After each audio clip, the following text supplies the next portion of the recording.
یہ کب بولا جاتا ہے؟ یہ اس سے ماخوذ ہے، اس لیے لِأَنَّهُ إِذَا أَحَاطَ بِهِ فَقَدْ مَلَكَهُ، اس لیے کہ جب دشمن گھیر لیتا ہے تو اس کے اوپر مالک ہوتا اور اس کے مال کو قبضہ کر لیتا ہے۔ پھر کلام عرب میں ہر ایک اہلاک میں اس کا استعمال ہونے لگا، اس لیے وَأُحِيطَ بِثَمَرِهِ کا معنی یہ ہے کہ اس کا سارا ثمرہ ہلاک کر دیا گیا۔ فَأَصْبَحَ يُقَلِّبُ كَفَّيْهِ عَلَى مَا أَنْفَقَ فِيهَا وَهِيَ خَاوِيَةٌ عَلَى عُرُوشِهَا۔ آخرکار ہوا یہ کہ اس کا سارا ثمرہ مارا گیا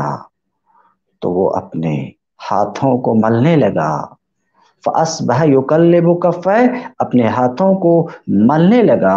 اس لاگت پر جو اس نے اس کی تعمیر میں، باغ کی تعمیر میں لگائی تھی۔ اصبح فعل ناقص ہے، کہتے ہیں اس کا اسم ضمیر ہے جو اس میں پوشیدہ ہے اور وہ ضمیر پلٹ رہی کافر کی طرف، تو وہ کافر یقلب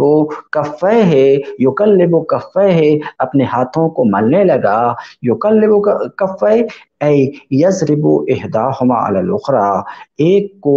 دوسرے پر مارنے لگا، ایک کو دوسرے پر مارنے لگا، ایک کو دوسرے پر رگڑنے لگا، ندامت اور پشیمانی میں بات ختم ہوئی۔ کہنا یہ چاہ رہے ہیں یقلب کفیہ، اپنے ہاتھوں کو الٹ پھیر کرنا، یہ لغوی معنی ہے۔ کہہ رہے ہیں لغت میں اس کا یہ معنی ہے، مگر اس سے کنایہ کیا گیا ہے ندامت و پشیمانی کا کنایہ کیا گیا ہے۔ ندامت و پشیمانی کا، شرمندگی کا کنایہ کیا گیا، یہاں تک کہ جب یہ لفظ بولا جاتا ہے تو ندامت اور پشیمانی کا معنی مراد ہوتا ہے۔ کنایہ کیا ہے؟ الکنایۃ لفظ قصد بمعنی ہو معنی ثانی، کنایہ ایک ایسا لفظ ہے کہ اس کے معنی سے ایک دوسرا، کنایہ ایک ایسا لفظ ہے کہ اس کے معنی سے ایک دوسرے معنی کا ارادہ کیا گیا اور وہ دوسرا معنی ہی مقصود ہوا کرتا، تو اس لفظ کے معنی سے ایک دوسرے معنی کا قصد کیا گیا اور وہ دوسرا معنی ہے کیا؟ ندامت۔ کہتے ہیں انما صار تقلیب الکفین، تقلیب الکفین سے ندامت اور حسرت کا کنایہ ہے، اس لیے اب یہ کنایہ کے لیے علاقہ ہونا چاہیے، اس لیے نادم، اس لیے کہ وہ شخص جو نادم ہوتا ہے وہ اپنے ہتھیلیوں کو الٹ پھیر کرتا ہے، یعنی ظاہری ہتھیلی کو باطن میں الٹ پھیر کرتا ہے، تو بہرحال کہنا یہ چاہ رہے ہیں کہ تقلیب کفین سے کنایہ ہے ندامت کی طرف، حسرت کی طرف کنایہ ہے۔ وَإِنَّمَا صَارَ تَقْلِيبُ الْكَفَّيْنِ کنایہ، تو تقلیب الکفین یہ کنایہ ہے ندامت اور پشیمانی سے، اس لیے کہ نادم اپنے کفین کو الٹ پھیر کرتا ہے، کفین کے عہد الکفین کے ظاہر کو دوسرے کے باطن میں الٹ پھیر کرتا ہے، جس طریقے سے کہ اس ندامت کا کنایہ عز کف سے کیا گیا ہے، سکوت فی الید سے کیا گیا ہے۔ کہنا یہ چاہ رہے ہیں کہ یہ ندامت کا کنایہ تقلیب کفین سے بھی ہوتا ہے اور عز کف سے بھی ہوتا ہے۔ عز کف یعنی عز کف اس نے اپنی ہتھیلی کو کاٹا، یہ لفظی ترجمہ، لیکن یہ مراد نہیں ہوتا بولنے والا جب بولتا ہے، بلکہ پشیماں ہوا، پچھتایا، تو عز کف سے بھی ندامت کا کنایہ ہوتا ہے۔ اسی طریقے سے بولا جاتا سکت فی یدہ، تو معنی یہ کہ اپنے ہاتھ میں گرا، یہ مراد نہیں ہے، بلکہ کنایہ کے طور پہ اس سے مراد ندامت ہے، نادم ہوا، اس لیے کہ ندامت کے معنی میں ہے۔ اب ایک سوال کا جواب، فَأَصْبَحَ يُقَلِّبُ كَفَّيْهِ عَلَى مَا أَنْفَقَ فِيهَا، تو وہ ملنے لگا اپنے ہاتھوں کو اس چیز، علامہ اس لاگت پر جو اس نے اس میں لگائی تھی، اس چیز پر جو اس نے اس میں خرچ کیا تھا، یعنی باغ کی تعمیر میں خرچ کیا تھا۔ تو یقلبو کا صلہ الا آ رہا ہے، یقلبو کا صلہ الا تو نہیں آتا، تو یہاں پر الا کیسے لایا گیا؟ تو کہنا چاہ رہے ہیں کہ تقلیب کفین سے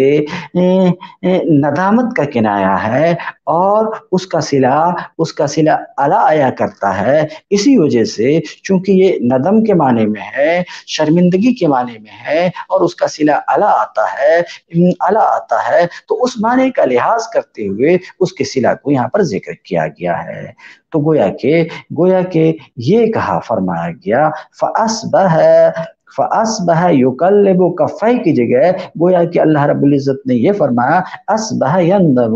وہ نادم ہونے لگا، پچھتانے لگا، علی ما انفق فیہا، اس لاگت پر جو اس نے لگائی تھی، اس میں کس میں ایفی عمارتہا، اس کی تعمیر میں وہی ہے خاویۃ علی عروشہا، اور یہ باغ اپنی ٹٹیوں پر اوندھا پڑا ہوا تھا۔ مفسر کہتے ہیں یعنی ان قرومها المعرشہ سقطت عروشها علی الارض، یعنی انگور کی بیل کی قرومها المعرشہ، قروم انگور کی بیل، انگور کا درخت، معرشہ جسے ٹٹی پر چڑھایا گیا، ٹٹی، تو ٹٹی پر چڑھائے ہوئے انگور سقطت عروشها، ٹٹی پر چڑھائے ہوئے انگور کی ٹٹیاں زمین پر گری، وسقطت فوقها القروم، اور اس کے اوپر انگور کی بیلیں گری، وہی خاویۃ علی عروشہا کا حال یہ تھا۔ ایک بار پھر میں ترجمہ کرتا ہوں، تو وہ ملنے لگا اپنے ہاتھ کو اس لاگت پر، شرمندہ ہونے لگا، پچھتانے لگا اس لاگت پر جو اس نے لگائی تھی، اور حال یہ تھا کہ اپنے ٹٹھیوں کے بل وہ انگور کی بیلیں، انگور کا باغ پڑا ہوا تھا۔ وَيَقُولُ يَا لَيْتَنِي لَمُشْرِكٌ بِرَبِّي أَحَدًا، اس وقت وہ کہنے لگا اے کاش کسی کو میں اپنے رب کے ساتھ شریک نہ ٹھہرایا ہوتا۔ اس وقت یہ بولی اس کی زبان سے کیسے نکلی؟ تو کہتے ہیں مفسر کہتے ہیں تذکر موعظۃ اخیہ، اس کو اپنے بھائی کی نصیحت یاد آئی، اور اس وقت اس کو سمجھ میں آئی کہ یہ سب کچھ جو ہوا ہے، باغ کی تباہی اور بربادی، یہ سب کچھ جو ہوا ہے اس کے کفر کی وجہ سے ہوا ہے، اس کی سرکشی کی وجہ سے ہوا ہے۔ فتمنا، تو اس نے تمنا کی، لیتا برائے تمنا، لیتا تمنی کے لیے آتا ہے، تو اس وقت اس نے تمنا کی کہ اگر وہ مشرک نہیں ہوتا تو اللہ اس کے باغ کو ہلاک نہیں فرماتا، مگر اس گھڑی اس کی یہ تمنا اس کو فائدہ نہیں پہنچائی، اس کے لیے کارگر نہیں ہوئی۔ وَيَجُوزُ أَن يَكُونَ تَوْبَةً، یہ بھی ہو سکتا ہے کہ اس کے منہ کی یہ بولی یا لیتنی لمشرک بربی احدا، یہ بھی ہو سکتا ہے کہ یہ تو اس کی طرف سے شرک سے توبہ ہو